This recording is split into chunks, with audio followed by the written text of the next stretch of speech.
Hello दोस्तों, मैं आपका जाना पहचाना राजेश सर, जो कि हिंदी का अध्यापक हूँ और आपको हिंदी की वर्णमाला के बारे में आपको समझा रहा हूँ। हिंदी की प्रतियोगी परीक्षाएं जिसमें जिसमें कई 30 प्रश्न बनते हैं, मानक हिंदी की वर्णमाला के द्वारा आप लोगों को मैं समझाने जा रहा हूँ। जैसे हिंदी मानक वर्णमाला, स्वर स्वर अ आ ए ई उ ऊ ऋ ए ऐ ओ औ अं ऐ, ये स्वर है।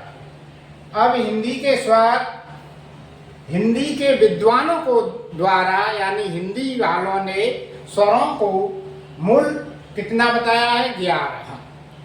लेकिन भाषा विज्ञान के अनुसार मूल स्वर केवल 10 हैं, जो कि यो री है।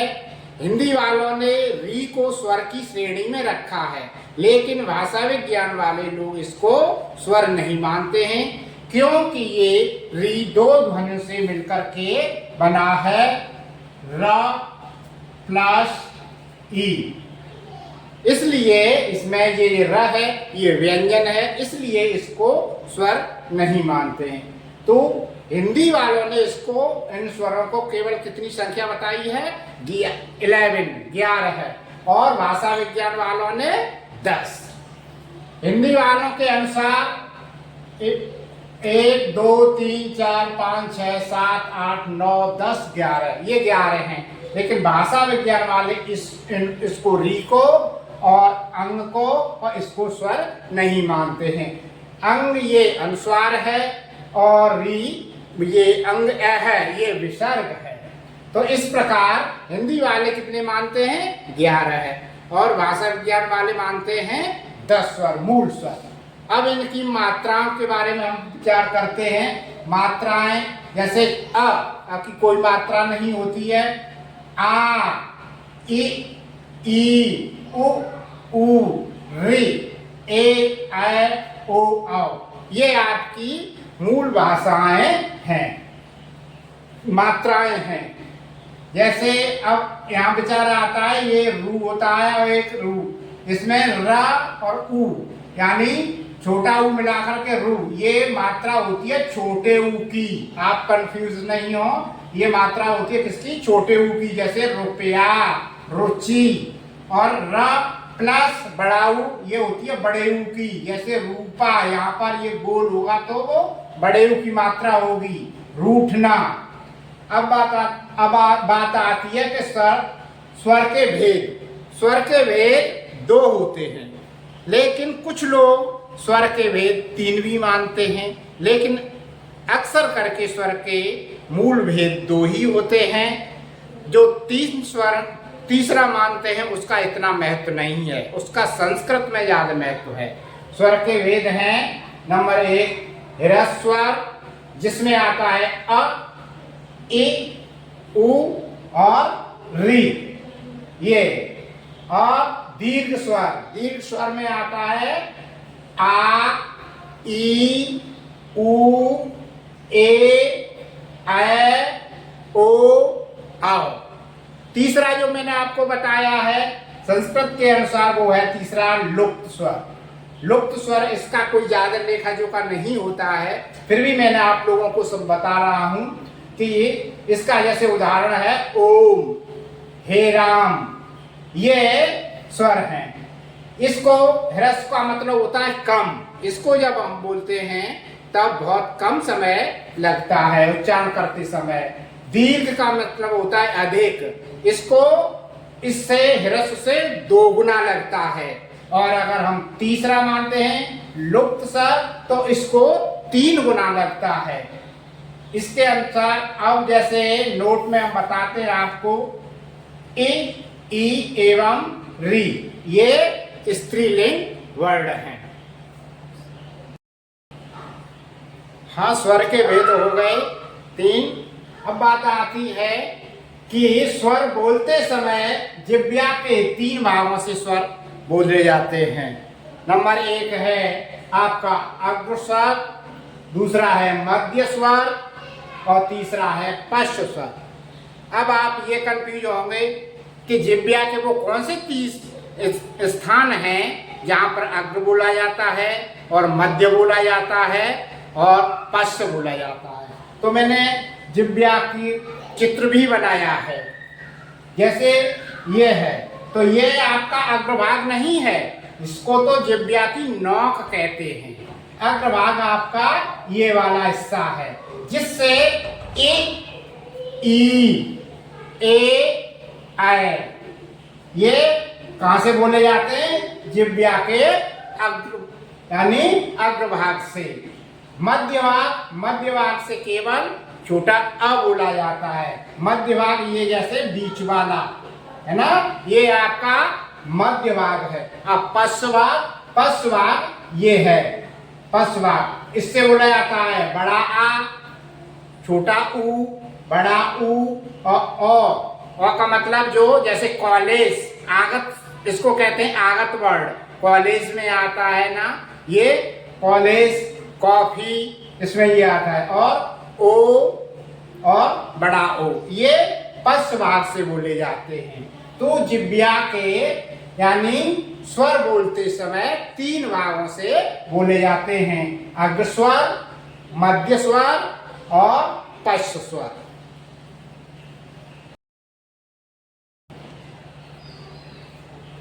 अयोग्य वाह जैसे अंग और अ है, ये ऐसे वो हैं कि इनको जैसे अंग अनुस्वार भी है और ये अ है विसर्ग है।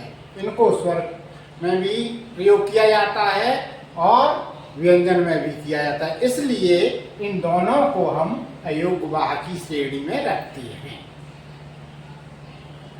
इसके बाद बात आती है आपकी स्वर हो गए कंप्लीट। अब आती है बात व्यंजनों की, जिसे इंग्लिश में कॉन्सोनेंट्स कहते हैं। व्यंजन इस प्रकार हैं, जैसे क वर्ग, क, ख, ग, घ, ङ, ये है, इसको कहते हैं कावर्ग। कावर्ग पूरा किस में आता है? कंठ में। किस में आता है? कंठ में, है ना। और कंठ हमारा कौन सा भाग है? जिह्वा से अंदर वाला भाग है, जहाँ से हमारी जिह्वा बिल्कुल वहां से निकलती है, जैसे गला कहते हैं, उसको हम कहते हैं कंठ। कौन सा कहते हैं? कंठ। जैसे क, ख, ग, घ, ङ, ये कहाँ से बोले जाते हैं? कंठ से। इनका बोलने का यानी उच्चारण स्थान कंठ है। अब बात आती है च वर्ग की। च, छ, ज, झ, ञ, ये है क्या? तालु। ये तालु से बोले जाते हैं। कौन से बोले जाते हैं? तालु से। और तालु स्थान होता है हमारा यानी दांत से ऊपर वाला हिस्सा है ना। और जैसे खुरदरा, खुरदरे से इससे आगे वाला भाग है, उसे हम तालु कहते हैं। क्या कहते हैं? तालु। जैसे ये दांत है तो और ये खुरदरा हिस्सा है, या ये तालु। तैसे क्या? च, छ, ज, झ, य, ये किस यहाँ इनका यानी च वर्ग का उच्चारण कहाँ से होता है? तालु से। अब बात आती है टा वर्ग की। इस टा वर्ग पूरा का पूरा जैसे ट, ठ, ड, ढ, ण, ये मूर्धा है। मूर्धा कौन सा भाग होता है?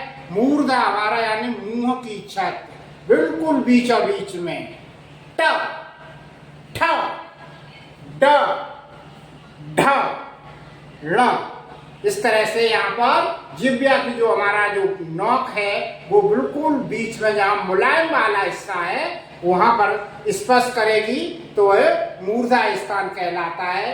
तो ये ट वर्ग का उच्चारण स्थान क्या है? मूर्धा। ट, ठ, ड, ढ, ण। अच्छा, इसमें जैसे ये ण है और यहाँ ये जब हम इसमें व्यंजनों में रखेंगे तब इस प्रकार लिखते हैं, लेकिन इसके नीचे हम ण के नीचे बिंदी लगाते हैं, ढ के नीचे, तो फिर इनको हम दोनों को कहते हैं उच्छिप्त व्यंजन। क्या कहते हैं? उच्छिप्त व्यंजन। इनका उच्चारण स्थान भी वही है, मूर्धा की तरफ जाती है और जीभ एकदम झटके से गिरती है। ड ढ ड ढ एकदम जीभ झटके से गिरती है, इसलिए इनको उत्क्षिप्त व्यंजन कहते हैं। इसके बाद बात आती है ट वर्ग की। ट वर्ग है ट, थ, द, ध, न, ये होता है दंत्य। इसको क्या कहते हैं? दंत्य। इनको जब हम बोलेंगे तो इनका उच्चारण स्थान दांत से होता है। हमारी जो जिह्वा की अग्र नोक है वो दांत से ऊपर जाएगी, इसलिए इसको हम दंत कहते हैं। इस तरह से त, थ, द, ध, न, इसलिए इसका उच्चारण स्थान क्या है? दंत है। जो हमारी जीभ की नोक है वो दांत के पास स्पर्श करेगी तो दंत्य कहलाते हैं। इसके बाद बात आती है प की। प यानी प, फ, ब, भ, म, ये इनका उच्चारण स्थान होता है ओष्ठ्य। ओष्ठ्य का मतलब हमारा ऊपर का ओठ और नीचे का ओठ, जब दोनों स्पर्श करेंगे, दोनों मिलेंगे तो इन ध्वनियों की आवाज निकलेगी। प जैसे प, फ, ब, भ, म, देखो दोनों ओठ मिल रहे हैं तो ये ओष्ठ्य ध्वनियां कहलाती हैं। इसके बाद ये ओष्ठ्य ध्वनियां, अच्छा जैसे ये हैं, ये पंचम वर्ण भी कहलाते हैं। पंचम वर्ण,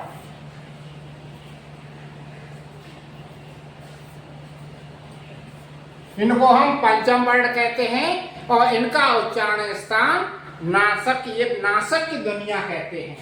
नासिक की ध्वनियों में आते हैं ये पांचों नासिक ध्वनियों में। इसके बाद है य, र, ल और व, ये अंत्यस्थ व्यंजन है। इनको हम क्या कहते हैं? अंत्यस्थ व्यंजन, जिसमें य और व ये दोनों अर्ध स्वर में कहलाते हैं।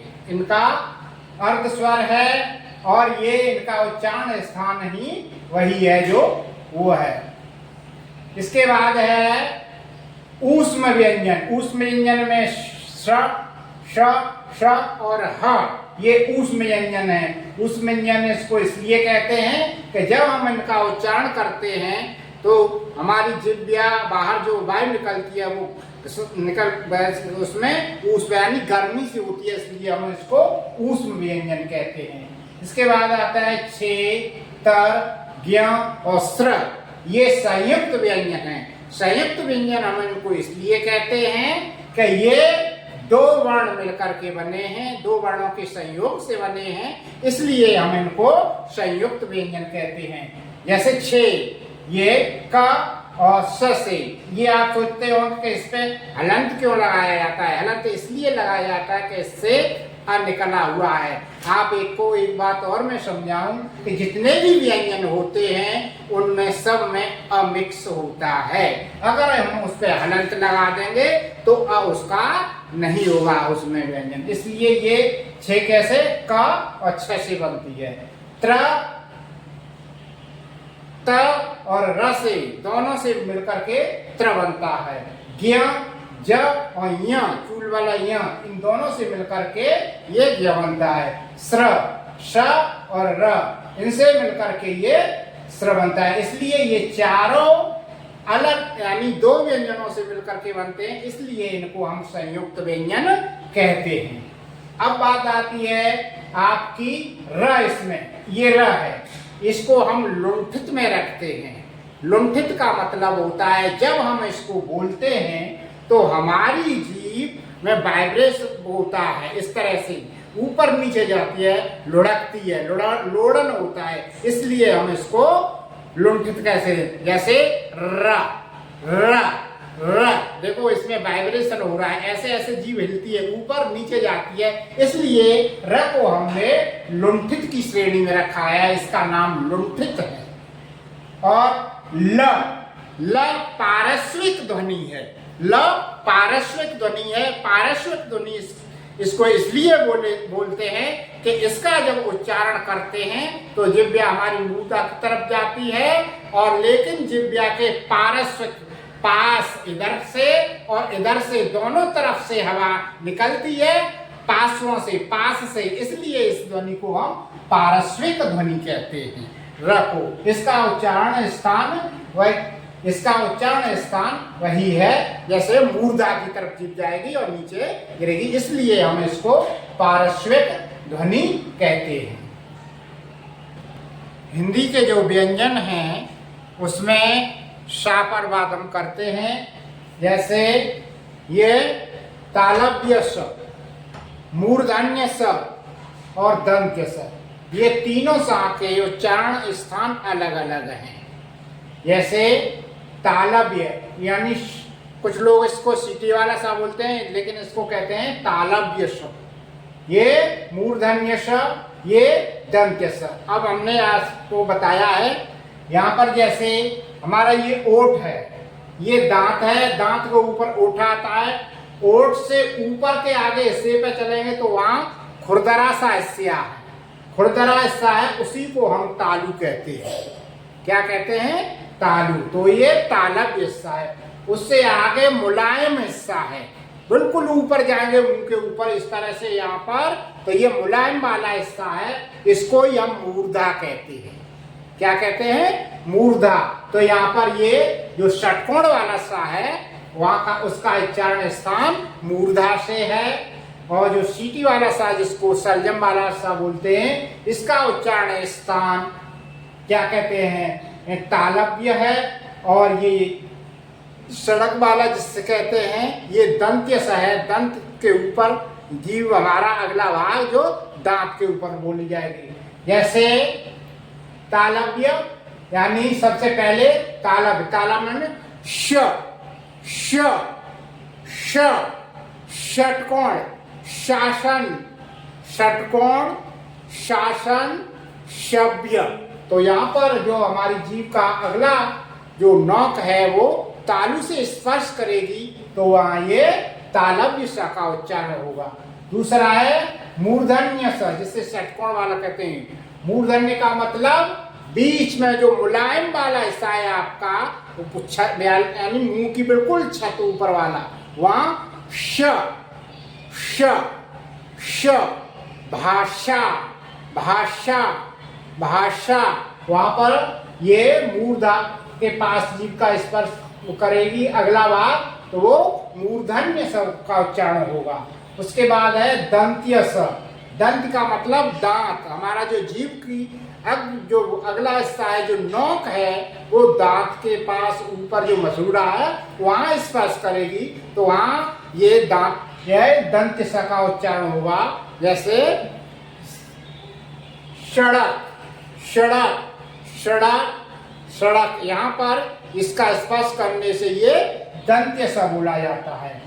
हमने आपको इससे पहले और भी व्यंजन बताए थे, लेकिन हम उसमें ह का उच्चारण स्थान बहुत कम लोग जानते हैं कि ये कहाँ से बोला जाता है। तो ह काकल ध्वनि है, ये स्वर यंत्र मुखी है, इसका उच्चारण स्थान बिल्कुल गले से नीचे ह हाथ धर के आप देखिए, गले से बिल्कुल नीचे का जो हिस्सा है वहां से इसका उच्चारण स्थान होता है, इसलिए इसको स्वर यंत्र मुखी कहते हैं। अब आप कहते होंगे कि हिंदी के जो स्वर और व्यंजन पूरी वर्णमाला में कुल वर्ण कितने होते हैं, तो हिंदी के जो स्वर और व्यंजन दोनों की हम बात करके पूरी वर्णमाला में हिंदी की में 53 यानी 53 वर्ण होते हैं।